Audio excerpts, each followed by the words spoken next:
Hello बच्चों, आपका स्वागत है आपके अपने YouTube channel highlight inter science classes में। बच्चों, आज हम लोग पढ़ने वाले हैं दर्पण सूत्र के बारे में। किसके बारे में पढ़ेंगे? दर्पण सूत्र के बारे में। याद रखिएगा, एक बटा भी प्लस एक बटा यू बराबर एक बटा एक जो होता है, इसी को हम लोग दर्पण सूत्र कहते हैं। क्या कहते हैं? दर्पण सूत्र कहते हैं। एक बटा भी प्लस एक बटा यू बराबर एक बटे एक को क्या कहा जाता है? दर्पण सूत्र कहा जाता है। दर्पण सूत्र को हम लोग दो दर्पण में साबित करेंगे, एक अवतल दर्पण में साबित करेंगे और एक ऐसे उत्तल दर्पण में साबित करेंगे। आज का जो वीडियो है वह है अवतल दर्पण। किस दर्पण में? अवतल दर्पण में। अर्थात अवतल दर्पण में हमको साबित करना है कि एक बटा भी प्लस एक बटा यू बराबर क्या होता है? एक बटा एक होता है। अर्थात अवतल दर्पण में हम लोग इसे दर्पण सूत्र को साबित करने जा रहे हैं। तो देखिए बच्चों, यहाँ पे पहले अवतल दर्पण में साबित करना है तो सर्वप्रथम हमको क्या करना होगा? वो अवतल दर्पण का चित्र खींचना होगा। देखिए बच्चों, एक अवतल दर्पण का हम लोग इसे चित्र खींचते हैं। देखिए ध्यान से, एक अवतल दर्पण लेते हैं। यह दर्पण जो है वह एम एन है। आपको पता होगा बाहर से इसमें पेंट होगा, तभी तो अंदर में इसका ऐसे अंदर परावर्तक से अंदर की ओर धसेगा और यह हो गया प्रधान अक्ष। हो गया प्रधान अक्ष। ध्यान दीजिए, गौर से देखिएगा, यह हो गया प्रधान अक्ष। प्रधान अक्ष को एक्स वाई के द्वारा क्या किया जाता है? सूचित किया जाता है। अब क्या है, यहाँ पे ऐसे इसका ऐसे वक्रता केंद्र है सी और यह हो गया इसका फोकस हो गया एक हो गया। ठीक है, अब क्या करते हैं, वस्तु को हम लोग इससे वक्रता केंद्र और अनंत के बीच में रखते हैं। चलिए यहाँ वस्तु को खड़ा कर दिए।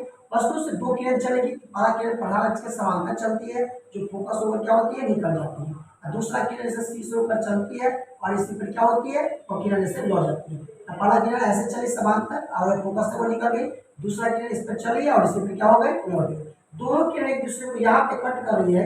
याद रखिएगा, यही पर वस्तु का क्या बनता है? वास्तविक प्रतिबिंब बनता है। कैसा प्रतिबिंब बनता है? वास्तविक प्रतिबिंब बनता है। मान लेते यदि है ऐसे वस्तु जो ए बी है तो उसका वास्तविक प्रतिबिंब क्या बनेगा?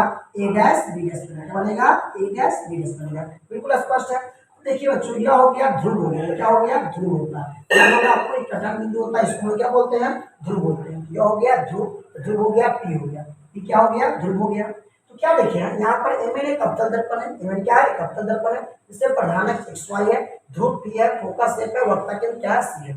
अब क्या कि वस्तु ए बी को खड़ा किया गया है प्रधान के सामने वक्रता केंद्र और अनंत के बीच में। और हम लोग को पता है कि वक्रता केंद्र अनंत के बीच में जब कोई वस्तु स्थित रहती है तो उसका प्रतिबिंब कहाँ बनता है? तो वास्तविक बनता है। कहाँ बनता है? वक्रता केंद्र फोकस के बीच में बनता है। यहाँ पर इसका प्रतिबिंब बनना है। अब क्या करते हैं, मान लेते हैं यहाँ पर डी है, ये परावर्तक सतह में आई है, उसकी बिंदु का नाम देते हैं डी। डी से क्या करते हैं? इस पर लंब डालते हैं। डी से इस पर लंब डालते हैं, लंब का नाम देते हैं डी, है ना? इसमें है ना डी एस देते हैं। क्या देते हैं? डी एस देते हैं। तो यह लंब डालेंगे। यहाँ देखिएगा, यहाँ से डी से क्या किए हैं? इस प्रधान अक्ष पर डी से उस पर लंब डाले हैं, डी एस से लंब डाले हैं। बिल्कुल स्पष्ट है। अब क्या करेंगे, जितना बात इस पर हम लिखे हैं तो अब क्या करेंगे, इस सभी बातों को कापी पर नोट करना होगा। तो सर्वप्रथम आप लोग क्या कीजिए, जल्दी से कापी कलम लेके ना, कापी कलम रेडी हो जाइए और पहले यह फिगर को नोट कीजिए। ठीक है, फिगर नोट करने के बाद भाषा जो बोले उस भाषा को नोट कीजिएगा। ठीक है, देखिए, माना कि एम एन एक अवतल दर्पण है। क्या है? माना कि एम एन एक अवतल दर्पण है जिसमें ध्रुव पी, फोकस एफ, वक्रता केंद्र सी तथा प्रधान अक्ष क्या है? X Y. बिल्कुल स्पष्ट है। क्या लिखा है? माना कि एम एन एक अवतल दर्पण है जिसमें ध्रुव पी, वक्रता केंद्र सी, फोकस एफ तथा प्रधान अक्ष क्या है? X Y. तो प्रधान अक्ष हो गया एक्स वाई। उसके बाद लिखिए, दर्पण के सामने वस्तु ए बी खड़ी की गई है, रखी गई है, जिसका वास्तविक प्रतिबिंब ए डैश बी डैश बन रहा है। इसका वास्तविक प्रतिबिंब कैसा बन रहा है? ए डैश बी डैश इसका वास्तविक प्रतिबिंब बन रहा है। बिल्कुल स्पष्ट है। रचना लिखा डैश देखिए, रचना लिखिएगा, डी से एक्स वाई पर डी एच लंब डाला। डी से एक्स वाई पर डी एच क्या किया? लंब डाला। बिल्कुल स्पष्ट है। अब बच्चों हम लोग देखेंगे प्रमाण। क्या देखेंगे? प्रमाण। ध्यान दीजिए, प्रमाण स्टार्ट करें। प्रमाण, यहाँ पे प्रमाण है। प्रमाण में देखिए सर्वप्रथम यहाँ पे दो त्रिभुज आपको दिखाई दे रहा होगा, ए बी सी और ए डैश बी डैश सी। गौर से देखिए, ए बी सी और ए डैश बी डैश सी, ये दोनों त्रिभुज समरूप होगा। क्या होगा? समरूप। अब बात आती है कि समरूप त्रिभुज कहते किसको है, तो याद रखिएगा, यदि दो त्रिभुजों में याद होगा, किसी भी त्रिभुज में तीन कोण होता है, जब पहले त्रिभुज का तीनों कोण यदि दूसरे त्रिभुज के तीनों कोण के बराबर हो और साथ ही है ना समान कोण हो, अर्थात संगत कोण बराबर हो आपस में, अर्थात इस साइड का कोण होगा त्रिभुज में तो दूसरे त्रिभुज में इसी साइड का कोण ऐसे बराबर होगा, इसको संगत कोण कहा जाता है। तो तीनों कोण के बराबर होगा तो उसे हम लोग समरूप त्रिभुज बोलते हैं। बिल्कुल स्पष्ट है। यहाँ पर देखिए, यहाँ पर ए बी सी और ए डैश बी डैश सी क्या है? समरूप त्रिभुज लिखना होगा, चूंकि त्रिभुज ए बी सी और त्रिभुज ए डैश बी डैश सी क्या है, समरूप है, समरूप है। अब देखिए जैसे त्रिभुज कोई समरूप होता है ना, तो क्या होता है वहां से समरूप जो होता है उसमें से भुजाओं का अनुपात भी आपस में क्या होता है, बराबर होता है। तो देखिए बच्चों यहाँ पर ऐसे पहले ये कोण जो होगा इस कोण के बराबर होगा, वो बेनिष्ठ कोण हो गया, यानी शीर्षाभिमुख कोण हो गया। और उसके बाद ऐसे यह 90 डिग्री है और ये क्या हो गया, 90 डिग्री हो गया। उसके बाद ठीक है, पहला त्रिभुज और दूसरा त्रिभुज में यह कोण इस कोण के बराबर, आई 90 डिग्री बराबर, तो बताइए दो नंबर का जो कोण होगा इस दो नंबर ये क्या हो जाएगा, बराबर हो जाएगा। बिल्कुल स्पष्ट है। यहाँ पर तीन कोण के क्या हो गया, बराबर हो गया। अब वो क्या करें, 90 डिग्री के सामने की भुजा को छोड़ देंगे, एक नंबर और दो नंबर को लेंगे, क्या नंबर, एक नंबर और दो नंबर। अब क्या करेंगे, पहले त्रिभुज में एक नंबर के सामने कौन भुजा है, ए बी है, तो लिखेंगे ए बी। दूसरा त्रिभुज में देखिए एक नंबर के सामने कौन भुजा है, ए डैश बी डैश है, तो ए डैश बी डैश बराबर। पहला त्रिभुज में दो नंबर के सामने कौन भुजा है, ए सी, दो दो है। दूसरा त्रिभुज में देखिए दो नंबर के सामने कौन भुजा है, ए डैश क्या है, सी, ए डैश सी। ये हो गया ए बी बटे ए डैश बी डैश बराबर ए सी बटे ए डैश क्या हो गया, सी हो गया। ये हो गया समीकरण फर्स्ट हो गया। बिल्कुल स्पष्ट है। अब देखिए बच्चों यहाँ से फिर देख रहे हैं, यहाँ पर एक दो त्रिभुज और है, यहाँ पर ए डैश बी डैश एफ और डी एच है, क्या देख रहे हैं, ए डैश बी डैश एफ और डी एच है। फिर ये दोनों क्या होगा, समरूप हुआ। लिखते हैं फिर त्रिभुज ए डैश बी डैश एफ, ए डैश बी डैश एफ तथा और लगाइए और त्रिभुज, देखिए त्रिभुज डी एच एफ, त्रिभुज डी एच एफ क्या है, समरूप है, समरूप है, समरूप है। अब जैसे समरूप हुआ तो फिर इसमें देखिए गौर से, यहाँ पे 90 डिग्री, इसमें 90 डिग्री बराबर हो गया। यह कोण जो है ये इस कोण के बराबर होगा, और यहाँ के इसका जो देखिए इसे अब इसको मिटा दें, ठीक है, इसको मिटा देते हैं। अब इसका देखिए यहाँ पर इसका जो दो नंबर का जो कोण है उधर वाला था, वो उधर नहीं देखना, आपको इसीलिए देखना है क्योंकि त्रिभुज में आपका इधर है ए डैश बी डैश एफ है, इधर का जो दो नंबर का जो कोण होगा ये जो देखिए 90 के बराबर, ये कोण इस कोण के बराबर, तो दो नंबर क्या होगा, इस दो नंबर क्या हो जाएगा, बराबर हो जाएगा। अभी तुरंत आपको बताया कि 90 डिग्री के सामने भुजा को नहीं देखना, मतलब एक नंबर और क्या नंबर देखना है, दो नंबर देखना है। तब क्या करते हैं, पहला जो त्रिभुज है ए डैश बी डैश एफ, उसमें क्या कीजिए, एक नंबर के सामने की भुजा को देखिए। देखिए बच्चों यहाँ पर एक नंबर के सामने भुजा कौन है, ए डैश है ना, बी डैश है, लिखेंगे ए डैश बी डैश बटे। अब देखिए इसमें एक नंबर के सामने कौन भुजा है, बता त्रिभुज डी एच एफ में एक नंबर के सामने कौन भुजा है, तो डी एच है, लिखेंगे यहाँ पर डी एच बराबर। अब देखिए पहला त्रिभुज में इसमें ए डैश बी डैश जो पहला त्रिभुज है उसमें दो नंबर के सामने कौन भुजा है, ए डैश एफ है, तो लिखेंगे ए डैश एफ। अब देखिए ये जो दूसरा त्रिभुज है डी एच एफ जो है उसमें दो नंबर के सामने कौन भुजा है, एच एफ है, तो यहाँ लिखेंगे एच एफ, क्या लिख दिए, एच। बिल्कुल स्पष्ट है। क्या हो गया, क्या से यहाँ से हो गया है ना, दो नंबर सामने हो गया एच एफ हो गया, तो लिख दिए एच एफ लिख दिए, बस समझ आएगी। अब देखिए यहाँ से इसको क्या करते हैं, इसको पलटी मारते हैं, इसको पलटी मारेंगे यहाँ से क्या रिजल्ट आएगा मेरे पास, वो देखिए इसको रिजल्ट, इसको मैं मिटा कर थोड़ा साइड कर देते हैं क्योंकि इसकी आवश्यकता हमें उतना है नहीं, ठीक है।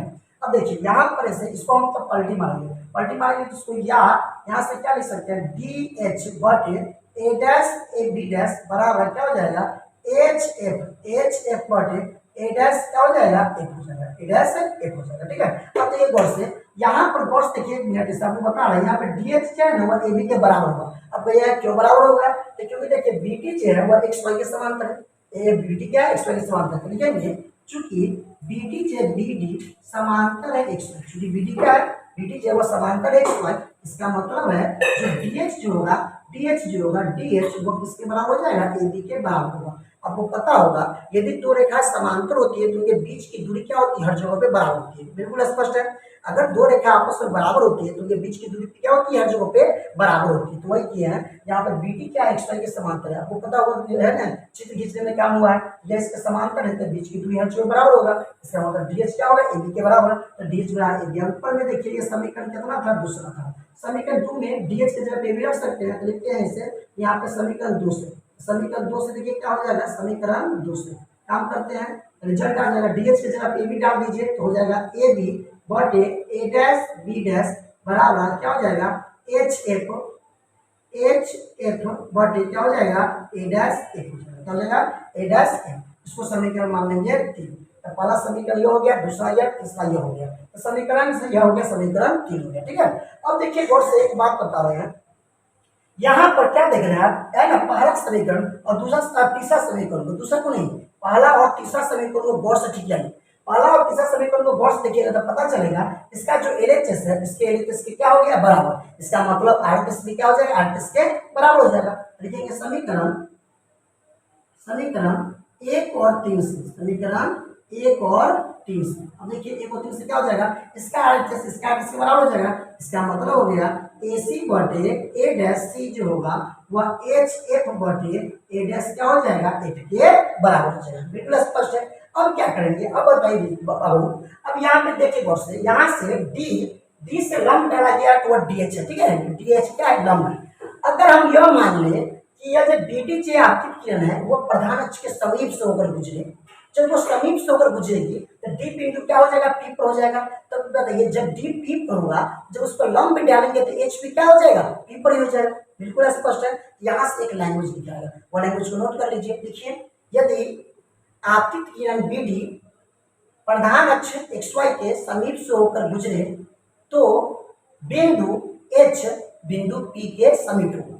बिंदु एच क्या होगा बिंदु पी के समीप होगा। बिल्कुल स्पष्ट है। अब देखिए तो एच हो गया पी के समीप, तो एच एफ जो होगा वो क्या हो जाएगा पी एफ लिख सकते हैं कि नहीं। यहाँ पर इसका मतलब हो गया कि एच एफ जो होगा वो क्या हो जाएगा पी एफ के बराबर हो जाएगा। बोले हैं यदि आपतित किरण बी टी इसके समीप से प्रधान समीप से वो गुजरती है तो यहाँ पर एच बिंदु क्या होगा पी के समीप होगा। यहाँ पर जब पी के समीप होगा तो एच एफ की दूरी और पी एफ की दूरी दोनों क्या होगा आपस में बराबर होगा। बिल्कुल स्पष्ट है। तो एच एफ बराबर क्या हो गया पी एफ, ध्यान दीजिए एच एफ बराबर क्या हो गया पी एफ हो गया, तो एच एफ का मान पी एफ के बराबर हो गया। इसको समीकरण हम माने हुए हैं 4, समीकरण 4। समीकरण 4 में एच एफ की जगह पे पी एफ रख देते हैं, तो लिखते हैं समीकरण 4 से। समीकरण कैसे, समीकरण 4 से। समीकरण 4 से देखिए तो क्या हो जाएगा ए सी बटे ए डैश सी बराबर एच एफ की जगह पे रख देंगे पी एफ, तो पी एफ बटे ए डैश क्या हो गया एफ हो गया। अब मेरे पास आ चुका है ए सी बटे ए डैश सी बराबर पी एफ बटे ए डैश क्या हो गया एफ आ गया। अब क्या करेंगे, हमारे पास जो भी दूरी दिया हुआ है इस सभी दूरी को हमेशा है ना ध्रुव से इसको सेट कर देना है, अर्थात पी से हम सेट करेंगे। क्योंकि आपको पता होगा कि गोलीय दर्पण में कोई भी जो दूरी होती है हमेशा कहाँ से मापी जाती है, ध्रुव से ही मापी जाती है। ध्रुव क्या यहाँ पर पी है तो हम लोग क्या करेंगे पी से इसको सेट कर देंगे। तो यहाँ पे देखिए एसी को पी में कन्वर्ट करना है, किसमें कन्वर्ट करेंगे पी में। देखिए गौर से एसी चित्र में देखिए एसी यही ना एसी है, ध्यान दीजिए बोर्ड पर, यहाँ पर क्या ध्यान है देखिए यहाँ पर एसी देखिए यहाँ पर है एसी, ठीक है।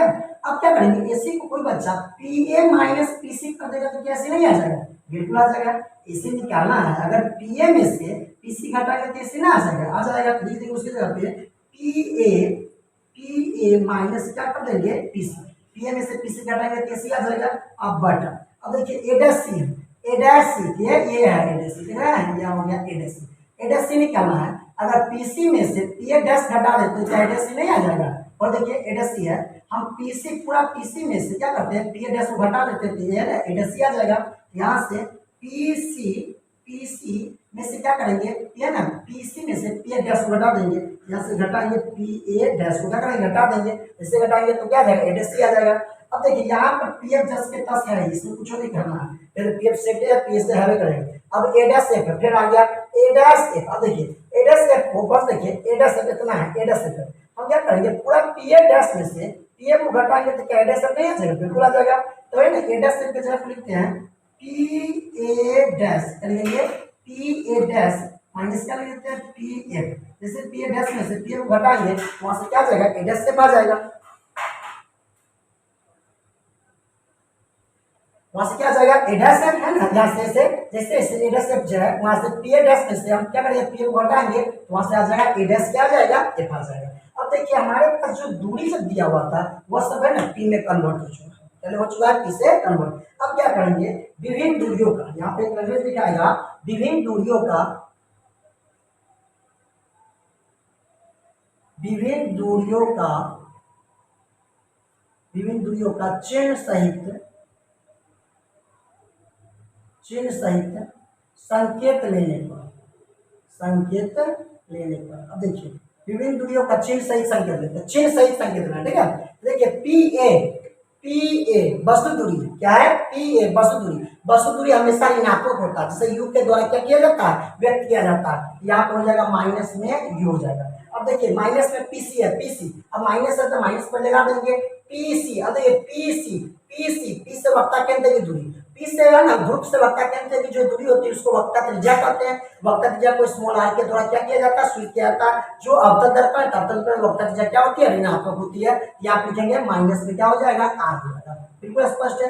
अब बट अब देखिए उसी प्रकार पी सी तो फिर हो जाएगा माइनस में आर। उसके बाद आएगा पी ए डैश, देखिए पी ए डैश प्रतिबिंब दूरी है। प्रतिबिंब दूरी को भी के द्वारा व्यक्त किया जाता है। और यहाँ बन रहा है वास्तविक प्रतिबिंब, वास्तविक प्रतिबिंब की दूरी क्या होती है, माइनस में होती है। और एक बात और, आपतित किरण की दिशा इधर है और दूरी हम लोग माप रहे हैं उधर, तो उल्टी दिशा माप रहे हैं। आपको बता चुके हैं कि उल्टी दिशा में मापी गई, आपतित किरण की विपरीत दिशा में मापी गई दूरी क्या होती है, ऋणात्मक होती है। और वास्तविक प्रतिबिंब की दूरी भी क्या होती है, ऋणात्मक होती है। यहाँ पर ऋणात्मक हो जाएगा। तो पी ए डैश से देख रहे हैं, पी ए डैश जो हो गया बन प्रतिबिंब दूरी, प्रतिबिंब दूरी को भी के द्वारा व्यक्त करते हैं, प्रतिबिंब दूरी को भी के द्वारा व्यक्त करते हैं। जो ऋणात्मक अभी वास्तविक प्रतिबिंब है और आपतित किरण की उल्टी दिशा में मापे जा रही है। यहाँ पे हो जाएगा भी जो हो जाएगा माइनस में, किसमें हो जाएगा, माइनस में, बराबर पी एफ। अब देखिए कौन से पी एफ क्या, पी से एफ तक की दूरी, पी से एफ तक की दूरी अर्थात ध्रुव से फोकस तक की दूरी, ध्रुव से फोकस तक की दूरी को फोकस दूरी कहते हैं, जिसे स्मॉल एफ के द्वारा सूचित किया जाता है। और ये अवतल दर्पण है, अवतल दर्पण की फोकस दूरी ऋणात्मक होती है। अब देखिए किरण आ रही है इधर और हम लोग जा रहे हैं उधर, उल्टा दिशा में माप रहे हैं,